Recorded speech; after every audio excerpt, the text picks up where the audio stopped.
जय जगन्नाथ पिला माने आपण मानक पुणी थे स्वागत मो यूट्यूब चैनल मार्था एजुकेशन को। तो पिला माने आज आम यही वीडियो रे आलोचना करबा युक्त 2 द्वितीय वर्ष बा +2 सेकेंड ईयर रो कंपलसरी ओडिया जोटा कि तुम रही साहित्य ज्योति बही तार बड़पण विषय रो भाग 3। तो पिला माने यह पूर्व आम भाग 1 और भाग 2 देखि सारीचे।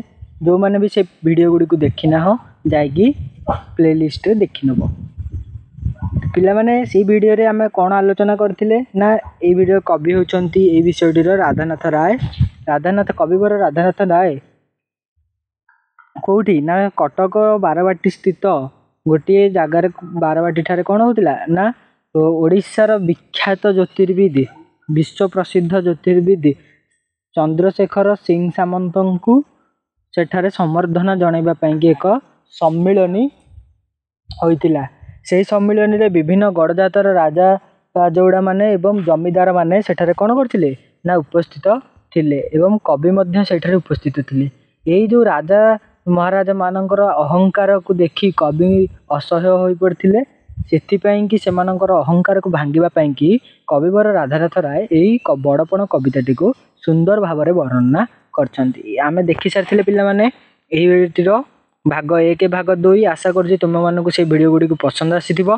जदि वीडियोटी पसंद आछि ताल से वीडियो गुडी को लाइक कमेंट शेयर मध्य कर सारथिबो तुमे माने। आज भी मध्य कहि दोछि पिला माने वीडियोटी को बिल्कुल भाबरे स्क्रिप न करी वीडियोटी को बिल्कुल भी न काटी आगो को न बढ़ई संपूर्ण वीडियोटी देख जहा फल रे कि तुमे माने सबु किछि बुझी परिबा। आउ थरे तुम कोन पढिबा को पड़िबो नाही। घर जाई खाली गोटे थर देखि दबो तमरो कंप्लीट हो। आम यू पढ़ा पिला माने पाप अर्जु अछ पाप अर्जित धने अर्जु अछ सीना केवल दुस्तुत घुष्ट मुखे ढाली जग्द गुंड भूत यही पर्यंत आम पढ़ी। जो भाई भाव में जग्द कुंड माने जग्द कुंडर घीओ काट घुषुरी मुहरे देला भाया से भाई आम कौन करुचे जो पापर जो अर्जित धन गुड़ाक नहीं आम क्या दौचे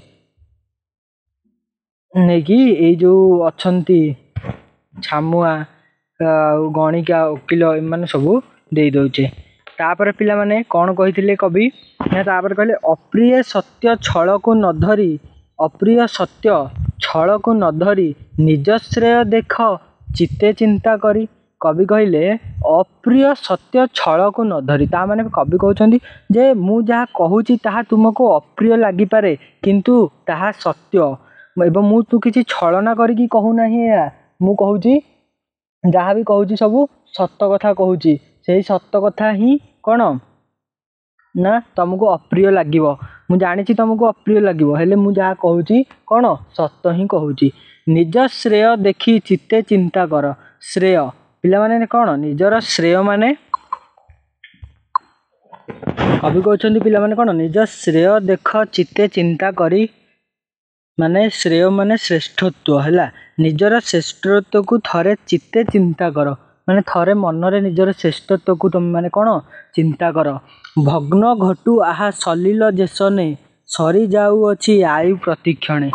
कवि ये कौन कहले ना भग्न घटू आहा सलिल जेसने भग्न घटू पिला माने भग्न घटू माने कौन भंगा माठिया है कौन ना भंगा माठिया जेपरी कौन सलिल माने जल है सलिल माने जल है सलिल माने जल जल जेपरी कौन होता है भंगा माठिया जेपरी भाव में सरी सरी जाए। अरे गोटे माठियाटे ना गोटे माठियाटे मुझे करी है गोटे माठियाटे करी ये माठिया कौन हम गोटे माठियाटे करी ये माठिया गोटे कणा हो जाए कौन हम पिले मैंने जो भाई भाव में गोटे भंगा माठिया कौन होता है कणा हो गले पानी गुड़ाक सब कौन होता है बही बही जाए से भाई भाव में कौन हो ना सरी जाऊ अच्छी आयु प्रतिक्षण माने आमर आयुष आयु माने आयुष है आमर आयुष जो अच्छी सी कौन हो प्रति मुहूर्त प्रति सेकेंड रे ताहा सरी सरी आसूची है। तो बड़ क्रूर काल बड़ अविश्वासी हाबड़ी जीव से आचंबिते आसी पिला माने कहले बड़ क्रूर काल काल होउची काल काल माने किए जमराज जम होउची कौन बक्सी होउची काल है काल बड़ क्रूर अटे क्रूर माने कौन बहुत निष्ठुर अटे है से बड़ अविश्वासी ମାନେ ବହୁତ ଅବିଶ୍ୱାସୀ ଅଟେ। ତମେ ବିଶ୍ୱାସ ବି କରିନଥିବ ସେ ତମ ପାଖରେ ଆସିକି କେତେବେଳେ ହାବଡ଼ି ଯାଉଥିବ। ହାବଡ଼ି ମାନେ ପହଞ୍ଚି ଯାଇଥିବ। ଯିବ ଆସେ ସେ ଆଚମ୍ବିତେ ଆସି। ଆଚମ୍ବିତ ମାନେ ତମେ ଜାଣିନଥିବ ସଡନଲି ଆସିକି ସେ ପହଞ୍ଚିଯିବ। ବୁଝିପାରୁଛ ନା ନାଇଁ? ଦୂରବର୍ତ୍ତୀ ଜାଣି କାଳକୁ ଯେ ହସେ, ଦୂରବର୍ତ୍ତୀ ଜାଣି କାଳକୁ ଯେ ହସେ, ହସି ସେ ତା ପଛେ ଆସି ଲୁଚି ବସେ। ହେଲା ପିଲାମାନେ, ଏଠି କବି କ'ଣ ସୁନ୍ଦର ଭାବରେ ବର୍ଣ୍ଣନା କରିଛନ୍ତି ଯେ ଦୂରବର୍ତ୍ତୀ ଜାଣି କାଳକୁ ଯେ ହସେ, ମାନେ କାଳକୁ ଯିଏ ଭାବେ ଯେ ମୁଁ ଏବେ ମରିବିନି, ମୁଁ ଆହୁରି ବହୁତ ଦିନ ବଞ୍ଚିବି, ଏମିତି ଯିଏ ଭାବେ ସିଏ ହେଉଛି ପିଲାମାନେ ଭୁଲ। ସେ ଭୁଲ ଭାବେ, ସେ ଭୁଲ ଧାରଣାରେ ରହିଥାଏ। ଦୂରବର୍ତ୍ତୀ ଜାଣି କାଳକୁ ଯେ ହସେ, ଯିଏ ଭାବେ କି କାଳ ମୋଠୁ ବହୁତ ଦୂରରେ ଅଛି, ଯିଏ ସବୁବେଳେ ଏଇ କଥା ଭାବିକି ହସୁଥାଏ, ହସି ସେ ତା ପଛେ ଆସି ଲୁଚି ବସେ। ହେଲା ମାନେ କ'ଣ, କାଳ କ'ଣ କରିଥାଏ, ଏମିତି ଯିଏ ଭାବେ ଯେ ମୁଁ ଏବେ ମରିବିନି, ମୁଁ ଆଉ କିଛି ଦିନ ଗଲେ ମରିବି, ହେଲା ମୁଁ ଆହୁରି ବହୁତ ଦିନ ବଞ୍ଚିବି, ଏମିତି ଯିଏ ଭାବେ କାଳ ତାରି ପଛରେ ହିଁ ଆଗ ଆସିକି ହସି ହସିକି ଲୁଚିକି ବସିଥାଏ। ବୁଝିପାରୁଛ ନା ନାଇଁ? ନୀତି ବେଳେ ବୁଝି ଛାମୁରେ ହାଜର, ହେବା ବିଧି ତାକୁ ନାହିଁଟି ଗୋଚର। ନୀତି ବେଳ ବୁଝି ଛାମୁରେ ହାଜର, ହେବା ବିଧି ତାକୁ ନାହିଁଟି ଗୋଚର। ହେଲା ମାନେ ଯେମିତି ଗୋଟେ ରାଜକାର୍ଯ୍ୟରେ ଗୋଟେ ଟାଇମ୍ ସମୟ ଥାଏ, ସମୟରେ ଯେମିତି ଆସିକି ରାଜକାର୍ଯ୍ୟରେ ହାଜର ହେବା, ସେଇଭଳି କିଛି ନଥାଏ। ହେଲା କାଳର ସେଇଭଳି କିଛି ନଥାଏ ଯେ ବିଧି ତାକୁ କ'ଣ କରେ, ସେ ବିଧି ତାକୁ ଗୋଚର ନାହିଁ, ଜଣା ନାହିଁ, ସେ ବିଧି ତାକୁ ଜଣା ନାହିଁ। କେତେ ଦିନ ଖେଳୁଥିବ ଏହି ଖେଳ, ପାଖେଇ ଆସୁଛି ସେ ଅନ୍ତିମ ବେଳ। କେତେ ଦିନ ଆଉ ଖେଳୁଥିବ ତୁମେମାନେ ଖେଳ, ପାଖେଇ ଆସୁଛି ତମର ଅନ୍ତିମ ବେଳ, ତମର ଶେଷ ସମୟ ପାଖେଇ ଆସିଲାଣି। କେତେ ଦିନ ତମମାନେ ଆଉ ଏଇ ଖେଳ ଖେଳିବ? ହେଲା କାଳକୁ କ'ଣ ଯେମିତି ଗୋଟେ ରାଜା କାର୍ଯ୍ୟରେ ସମୟ ଗୋଟେ ଦିଆଯାଏ ଯେ ଏଇ ଟାଇମ୍ରେ ଆସିକି ପହଞ୍ଚିବ। ହେଲା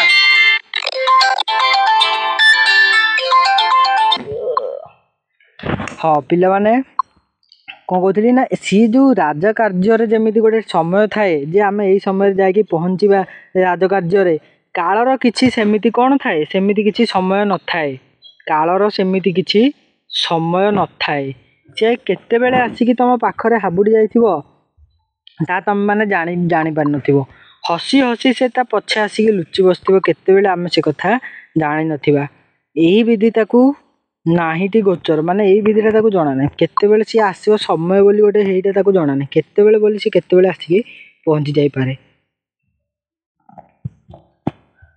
କାହିଁକି ତମେ ଏଇସବୁ ଖେଳ ଖେଳୁଛ, ଏଇସବୁ ମିଛ ମୋହମାୟାର ଖେଳ କ'ଣ ପାଇଁ ଖେଳୁଛ? କେତେବେଳେ ତମର ମାନେ ଆସିକି ପହଞ୍ଚିଯିବ କାଳ ତମମାନଙ୍କ ପାଖରେ ଜଣା ନାହିଁ। ତ ପାଖେଇ ଆସିଲାଣି ତମର ଅନ୍ତିମ ବେଳ, ଅନ୍ତିମ ବେଳ ମାନେ ଶେଷ ସମୟ, ପାଖେଇ ଆସିଲାଣି ତମର ଶେଷ ସମୟ। ତ କ'ଣ ପାଇଁ ଏଇ ଲୋଭ ମୋହମାୟା ସବୁ କ'ଣ ପାଇଁ? ଆସୁଛି ନୀରବେ ସେହୁ ପ୍ରତିକ୍ଷଣେ, ଆସୁଛି ନୀରବେ ସେହୁ ପ୍ରତିକ୍ଷଣେ, ନିତ୍ୟଗାମୀ ରଥ ଚକ୍ର ଆବର୍ତ୍ତନେ।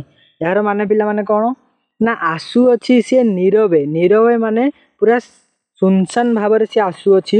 ହେଲା ସେହୁ ପ୍ରତିକ୍ଷଣେ ମାନେ ସିଏ ଅପେକ୍ଷା କରିକି କ'ଣ ସୁନସାନ ଭାବରେ ଆସୁଅଛି, ଏବଂ ନିତ୍ୟଗାମୀ ସେ ସବୁଦିନ ଆସେ। କେମିତି ଆସେ ନା, ରଥର ଚକ୍ର ଆବର୍ତ୍ତନେ, ରଥର ଚକା ଯେମିତି ସବୁବେଳେ ଗଡ଼ି ଚାଲିଥାଏ, ସେଇଭଳି ଭାବରେ ସିଏ କ'ଣ କରିଥାଏ, ଆସ୍ତେ ଆସ୍ତେ କରିକି ଆସିଥାଏ। ଆଇ ସୂର୍ଯ୍ୟ ଯାଏ ତଳେ ଯେତେ ଗଡ଼ି, ଆୟୁ ରୂପକ ସୂର୍ଯ୍ୟ, ପିଲାମାନେ ଆୟୁ ସୂର୍ଯ୍ୟ, ହେଲା ଆୟୁ ରୂପକ ସୂର୍ଯ୍ୟ ମାନେ ଆୟୁଷ ଯାଏ ତଳେ ଯେତେ ଗଡ଼ି, ହେଲା ତୁମ୍ଭ ମାୟା ପାଏ ଛାୟା ପରି ବଢ଼ି। ଏହାର ମାନେ ପିଲାମାନେ ହେଉଛି ଯେଉଁଭଳି ଭାବରେ ସୂର୍ଯ୍ୟଙ୍କର କିରଣରେ ଆମର ଛାଇଟି କ'ଣ ହୋଇଥାଏ, ସମୟ ସମୟରେ ବଢ଼ି ବଢ଼ି ବଢ଼ି ବଢ଼ି ଚାଲିଥାଏ, ଦେଖିଥିବ ତୁମେମାନେ। ହେଲା ସେଇଭଳି ଭାବରେ ତମର ଆୟୁ ଯେତେ କ'ଣ ଗଡ଼ି ଗଡ଼ି ଚାଲିଛି, ତୁମର ମାୟା ମୋହ ସେଇ ସବୁ କ'ଣ ଛାୟା ଭଳି, ମାନେ ଛାଇ ଭଳିଆ କ'ଣ ବଢ଼ି ବଢ଼ି ଚାଲିଛି। ମାୟା ଚେର ତଳେ ଭେଦିବ ଯେତିକି, ଅନ୍ତକ ଗଡ଼େବ ଝିଙ୍କିବ ତେତିକି। ତା ମାନେ କ'ଣ ପିଲାମାନେ, ମାୟାର ଯେଉଁ ଚେରଟା ରହିଛି, ମାନେ ଏଇ ମାୟାରେ ତମେ ମାନେ ଯେତେ ପଶିବ, ସେ ଯେତିକି ତମକୁ ମାୟାରେ ତମେ ପଶିବ, ସେ ତମକୁ ସେତିକି ତା ଆଡ଼କୁ କ'ଣ କରିବ, ଝିଙ୍କିବ। ଝିଙ୍କିବ ମାନେ ତା ଆଡ଼କୁ ସେତିକି ତମକୁ ମୋହିତ କରିବ, ଏବଂ ତମେ ଅଧିକ ସେଇ ମାୟାରେ ପଶି ପଶି ଯିବ। ସେ କଠିନ ଝିଙ୍କା ଝିଙ୍କିରୁ ନିସ୍ତାର, ଲାଭ ଲାଗି ଆଗୁ ହୁଅ ହୁସିଆର। ସେଇ ଯେଉଁ କଠିନ, ସେଇ ଯେଉଁ ଅତି ଜଟିଳ ଝିଙ୍କା ଝିଙ୍କିରୁ କାହିଁକି କଷ୍ଟ ପାଇବ, ସେଇ ମାନେ ଅତି ଟଣା ଅଟରା ହେବ ସେଇ ମୋହମାୟା ଲୋଭ ପ୍ରତି, ତାଠୁ ଭଲ କ'ଣ ଆଗୁଆ ତମେ ହୁସିଆର ହୋଇଯାଅ, ଆଗୁଆ ତମେ କ'ଣ ସତର୍କ ହୋଇଯାଅ ହେଲା, ଆଗୁଆ ତମେ ସତର୍କ ହୋଇଯାଅ। ବୁଝିପାରିଲ ପିଲାମାନେ? ତାପରେ ଏବେ ଦେଖିବା, ବେଳ ଥାଉ ଥାଉ ଅରଜି ଧର୍ମ, ଜନ୍ମ ଅନୁରୂପେ ଦେଖାଅ କରମ। ବେଳ ଥାଉ ଥାଉ ଅରଜି ଧର୍ମ, ଜନ୍ମ ଅନୁରୂପେ ଦେଖାଅ କରମ। ମାନେ ବେଳ ଥାଉ ଥାଉ ତମେ ମାନେ ଧର୍ମ ଅର୍ଜନ କର, ଧର୍ମ ଅନୁଗାମୀ ହୁଅ, ଧର୍ମ ମାର୍ଗରେ ଚାଲ, ଜନ୍ମ ଅନୁରୂପେ ଦେଖାଅ କର୍ମ। ତମର ଜନ୍ମ ଯେମିତି ହୋଇଅଛି, ଯେଉଁ ବଡ଼ ବଂଶରେ ଯେଉଁ ବଡ଼ କୂଳରେ ହୋଇଅଛି, ତମେ ସେଇ ଅନୁସାରେ କ'ଣ କାମ ଦେଖାଅ ହେଲା। ତୁମମାନଙ୍କର ଜନ୍ମ ଯେମିତି ହେଉଛି, ଯେଉଁ ବଡ଼ କୂଳରେ ଜନ୍ମ ହୋଇଅଛି, ତମର ଜନ୍ମ ଅନୁସାରେ ତମେ କ'ଣ ଅନୁରୂପେ ଦେଖାଅ କର୍ମ। ତମେ କାମଟା ମଧ୍ୟ ସେଇଭଳିଆ କର, କର୍ମ ସେଇଭଳିଆ କର, ତମର ଜନ୍ମଟା ଯେଭଳିଆ। ଜନ୍ମ ଫଳେ ଭାବେ ବଡ଼ପଣ ପାଇ, ଜନ୍ମ ଫଳ ରୂପରେ ତମେ କ'ଣ ବଡ଼ପଣ ପାଇବ ହେଲା। ଧର୍ମ ଫଳେ ତାକୁ କର ଚିରସ୍ଥାୟୀ, ଏବଂ ଧର୍ମ ଅର୍ଜନ କରିକି ତାକୁ କ'ଣ ଚିରସ୍ଥାୟୀ କର, ସବୁଦିନ ପାଇଁ ତୁମ ପାଖରେ ରଖ, ତମର ସମ୍ମାନ ବଢ଼ାଅ ହେଲା। କବି ଏହା କହୁଛନ୍ତି। ଧର୍ମ ଏକ ପୋତ ଗଢ଼ିଛନ୍ତି ବିଧି, ଧର୍ମ ଏକ ପୋତ ଗଢ଼ିଛନ୍ତି ବିଧି, ତରିବାକୁ ଏହି ସଂସାର ବାରିଧି। ପିଲାମାନେ ବିଧି, ବିଧି ମାନେ ଭଗବାନ ହେଲା। ଭଗବାନ କ'ଣ କରିଛନ୍ତି ନା ଧର୍ମ ରୂପକ ପୋତ, ପୋତ ମାନେ ଡଙ୍ଗା ହେଲା, ଧର୍ମ ରୂପକ ଡଙ୍ଗା ତିଆରି କରିଛନ୍ତି। କ'ଣ ପାଇଁ ଧର୍ମ ରୂପକ ଡଙ୍ଗା ତିଆରି କରିଛନ୍ତି ନା ତରିବାକୁ ଏହି ସଂସାର ବାରିଧି, ବାରିଧି ମାନେ ପିଲାମାନେ ସାଗର ହେଲା। ଏହି ସଂସାର ସାଗରକୁ ପାରି ହେବା ପାଇଁ କ'ଣ ଭଗବାନ କ'ଣ କରିଛନ୍ତି ନା ଧର୍ମ ରୂପକ ପୋତ ଗଢ଼ିଛନ୍ତି। ବୁଝିପାରିଲ? ଧର୍ମ ଏକ ସିନା ମହତ ପଣିଆ, ଆଉ ବଡ଼ପଣ ଅଢ଼େଇ ଦିନିଆ। ଧର୍ମ ହେଉଛି କେବଳ ମହତ ପଣିଆ, ତମର ଧର୍ମ ଯାହା ହେଲା ସେଇ ଗୋଟାକ ହେଉଛି ତମର ମହତ ପଣିଆ ବା ସବୁଠୁ ବଡ଼ ମାନେ ପରିଚୟ। ଆଉ ସବୁ କ'ଣ ଅଢ଼େଇ ଦିନିଆ, ଆଉ ସବୁ ଯେତେ ଯାହା ରହିଲା ସେ ସବୁ ଅଢ଼େଇ ଦିନ ମାତ୍ର। କାହିଁକି ତାହେଲେ ଆମେ ଏଇ ଲୋଭ ମୋହ ମାୟାରେ ପଡ଼ିବା? ବଡ଼ପଣ ଭାଇ ଏକା ସିନା ସେହି, ଛଡ଼ାଇ କେହି ଯା ନ ପାରଇ ନେଇ ହେଲା। ବଡ଼ପଣ ଭାଇ ଏକା ସିନା ସେହି, ଛଡ଼ାଇ କେହି ଯା ନ ପାରଇ ନେଇ ହେଲା। ମାନେ ବଡ଼ପଣ ପିଲାମାନେ ଏଭଳି ଭାବରେ ଗୋଟେ ଜିନିଷ ଯାହାକୁ କେହି ତମଠାରୁ ଛଡ଼େଇକି ନେଇପାରିବେନି, ଯେତେ ଚେଷ୍ଟା କଲେ ମଧ୍ୟ କେହି ଛଡ଼େଇକି ନେଇପାରିବେନି। ବଡ଼ପଣ ସେହି ଅନ୍ତେ ସୁଦ୍ଧା ଯାର, ବଡ଼ପଣ ସେହି ଅନ୍ତେ ସୁଦ୍ଧା ଯାର, ସୌରଭେ ଚହଟୁ ଥାଏ ସଂସାର। ବଡ଼ପଣ ପିଲାମାନେ ଯାହା ପାଖରେ ଅଛି, ଯାହାର ଅନ୍ତରରେ ବଡ଼ପଣ ଅଛି, ତା ସୌରଭରେ ମାନେ ତାର ସେଇ ଯେଉଁ ଅତି ମାନେ ବହୁ ମହତ ପଣିଆରେ କ'ଣ ହେଇଥାଏ, ସାରା ସଂସାର ଚହଟି ଯାଏ, ସାରା ସଂସାରରେ ତାର ମହତ ପଣିଆ ମାନେ ସମ୍ମାନ ଯୋଗ୍ୟ ଏବଂ ପ୍ରଶଂସା ଯୋଗ୍ୟ ହୋଇଯାଏ। ବଡ଼ପଣେ ସିନା ସେହି ତାକୁ ଗଣି, ଯେଉଁ ବଡ଼ପଣ ଦୁଇ ଲୋକ ସାଧନି ହେଲା। ଦୁଇ ଲୋକରେ ଯେଉଁ ବଡ଼ପଣ ସାଧନ କରାଯାଏ, ସେହି ବଡ଼ପଣ ତାକୁ ଗଣା ହେବ ହେଲା। ସେହି ସିନା ବଡ଼ପଣ ଯେଉଁ ଲାଗି ଅନନ୍ତକର ବଜ୍ରଦନ୍ତ ଯାଏ ଭାଙ୍ଗି ହେଲା, ଅନ୍ତକର ବଜ୍ରଦାନ୍ତ ଯାଏ ଭାଙ୍ଗି। ସେହି ବଡ଼ପଣ ମାନେ ସେହି ବଡ଼ପଣ ପାଇଁକି ଯାହାର କ'ଣ ହୁଏ ନା ଯାହାର ଅନ୍ତକର ବଜ୍ରଦାନ୍ତ ଯାଏ ଭାଙ୍ଗି। ବଜ୍ରଦାନ୍ତ ପିଲାମାନେ ଶକ୍ତ ଦାନ୍ତ ହେଲା, ବଜ୍ରଦନ୍ତ ମାନେ ଶକ୍ତ ଦନ୍ତ, ମାନେ ବହୁତ ବଡ଼ ବଡ଼ ଲୋକ ଏଇ ବଡ଼ପଣ ଆଗରେ ହାରିଯାଆନ୍ତି। ସେହି ବଡ଼ପଣ ବଳାଅ ମତିକି, କାଳ ନ ପାରିବ ପଶିଯା କେତିକି ହେଲା। ବଡ଼ପଣେ କ'ଣ ବଡ଼ପଣେ ବଳାଅ ମତିକି, ମାନେ ବଡ଼ପଣ ଦ୍ୱାରା ତମେ ଏତେ ହେଇଯିବ ଯେ ତମକୁ କ'ଣ କାଳ ନ ପାରିବ ପଶିଯା କତିକି ହେଲା। ମାନେ କାଳ ମଧ୍ୟ ତମ ପାଖରେ ପଶିପାରିବ ନାହିଁ, ମାନେ ତମେ ମାନେ ଅମର ହେଇକି ରହିବ। ମାନେ କେମିତି ନା ତମେ ମରିଗଲା ପରେ ମଧ୍ୟ ସମସ୍ତେ ତୁମମାନଙ୍କୁ ମନେ ରଖିବେ। ବୁଝିପାରୁଛ ନା ନାହିଁ? କବି ଏଠି ସେୟା କହୁଛନ୍ତି। ହେଳା କର ନାହିଁ ଯା ସୁବିଧା ଭୁଲ କହିଲି ପିଲାମାନେ। ହେଳା କର ନାହିଁ ପାଇ ଏ ସୁବିଧା, ଲଭିବାକୁ ସେହି ବଡ଼ପଣ ନିଦା। ତମେ ମାନେ ହେଳା କର ନାହିଁ, ଜମାରୁ ବି ଡେରି କର ନାହିଁ। ତମମାନଙ୍କ ପାଖରେ ସୁବିଧା ସୁଯୋଗ ସବୁ ଅଛି ବଡ଼ପଣ ଅର୍ଜନ କରିବା ପାଇଁ। ତୁମେ ମାନେ ଯାଅ ଏବଂ ଏଇ ବଡ଼ପଣକୁ ଶୀଘ୍ର ଅର୍ଜନ କର। ସଂସାରର ତ୍ୱକ୍ସାର ବଡ଼ପଣ, ଲାଳସାରୁ ନିଅ ବାହୁଡ଼ାଇ ମନ। ସଂସାରର ତ୍ୱକ୍ସାର ବଡ଼ପଣ ମାନେ ସଂସାରର ଯେଉଁ ମୋହ ମାୟା ଲୋଭ ଏଇସବୁ ରହିଛି ତମ ମନରେ, ସେଇ ଲାଳସାରୁ ତମ ମନକୁ ବାହୁଡ଼େଇ ନିଅ, ଫେରେଇ ନିଅ ହେଲା। ଉଦାସୀନ ନେତ୍ର ଦୁନିଆରେ ମନ ହେଲା, ଉଦାସୀନ ନେତ୍ର ଦୁନିଆରେ ମନ ଦେଖି କର ମନେ ଧର୍ମ ଏକା ସ୍ଥାନ ହେଲା।